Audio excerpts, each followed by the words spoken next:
Mockshays continued. As I was saying, Master Fett, the security force and maintenance are willing to stay on staff as long as they're getting paid.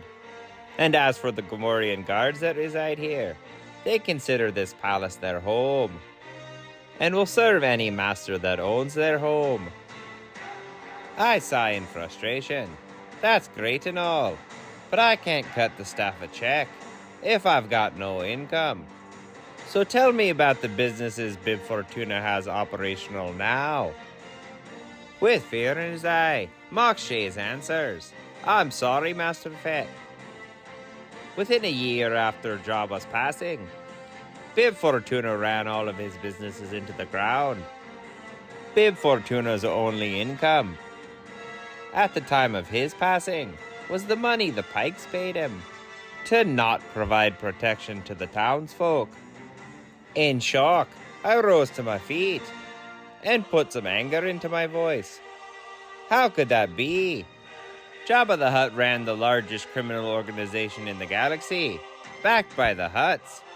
How could Bib Fortuna have ruined it that quickly? Mockshay says, once Jabba was gone, the Hutts were gone, and then all his best talent left. Without Jabba's name and reputation, Bib Fortuna was left with nothing. He was lucky to convince the Pikes that he was a threat to them. Fennec Shan leaned in and whispered, we can cut our losses and go on the run. I considered this for a moment and then said, no, there's too much opportunity here. Mockshays reopened Jabba's connection to the Bounty Hunter Guild. If his passcodes don't work, use mine. Collect as many markers as they'll give you, and then put the word out that we've got jobs for bounty hunters. Mockshay said, yes sir, right away, and left, happy to be assigned a task. Once Shays left, Fett is shocked to hear the voice of Trejo coming from the back of the room. I think I've got a way to alleviate at least some of your money problems. I stood and immediately placed my hand on my blaster. What are you doing here, Trejo? You couldn't have expected me to come up with the money that quickly. I'm here to make a bargain with you, Fett, Trejo says. You owe me a lot of credits. What say we cut that by $1 million? And all you have to do is take care of my Rancor. I'm still on Tatooine, because I've got nowhere to take the beast. Let's just say his home has recently become unsafe for him. And since you owe me a debt and have a free Rancor pit, I thought I could store him here until I make other accommodations. Excited by this prospect, I asked, if you're not here, how will I get the beast to obey me? Trejo answered, it doesn't take long to imprint on these beasts. Take care of him for a few weeks, and he'll be eaten out of your hand. I said, you've got a deal, but not at a flat rate. The longer you leave the beast here, the less I owe you. Trejo said it's a deal. Once Trejo left, so did I, figuring it was going to take some time for Mockshays to get the bounty hunter business started. I left Fennec Shand in charge and went to see what money I can scrounge up. Before I got swallowed by the Sarlacc, I had bank accounts in every sector of the galaxy, with enough money to pay my debt 10 times over. Unfortunately, upon hearing news of my passing, the less reputable banks, which were most of them, closed my account and absorbed my money into their finances. That's a problem I'll save for another day.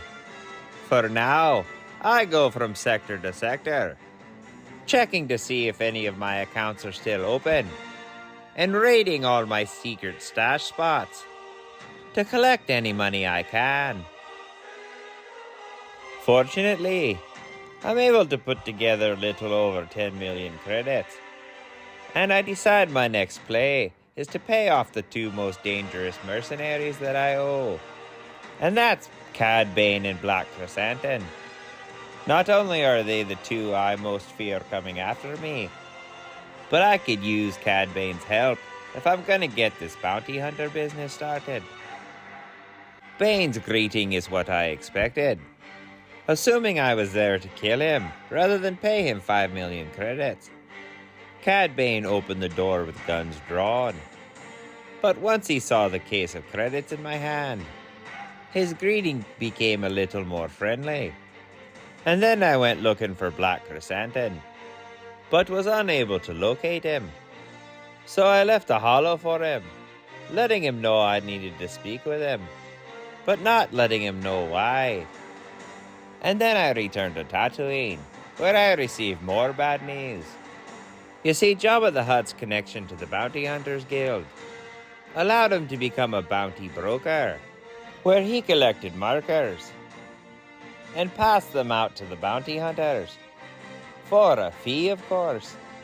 And Jabba was smart, having the bounty hunters deliver the bounties to him instead of the clients, leaving no way for the bounty hunters to cut Jabba out as the middleman. I thought it was a great business model. The problem is, I don't have the startup capital to pay for the bounties when they're delivered, which wouldn't have been a problem back in the day. For Boba Fett, lesser bounty hunters would work on credit. Unfortunately, as Mock Shees tells me, no one believes I'm alive, so no one's willing to take the chance that I won't pay them. I tell Mock Shees we're just gonna have to build slow. I tell him to put the markers in order of how fast we can get them done. And Fennec Shand and I will knock them off one by one. Mock asks, how do I know which ones can be done the fastest? I've never been a bounty hunter. Put them in order of distance from Tatooine, and then separate the ones that say dead or alive. It's a lot easier when you can just kill them and drag them back. Mock Shees says I'll get on it right away, sir, and then smiles and bows. Master Fett, I've taken the liberty of opening up another one of Jabba's revenue streams. Bib Fortuna dismantled Jabba the Hutt's protection racket in order to take a lump sum payment from the Pikes. Since I've had no success making contact with the Pipes to reopen that revenue stream, I suggest we take the opposite approach and go back to collecting protection money from the local businesses. It's more work, but it's also more profitable. I said set up the first meeting, and she says, I already have, sir, for first thing tomorrow morning with the local cantina.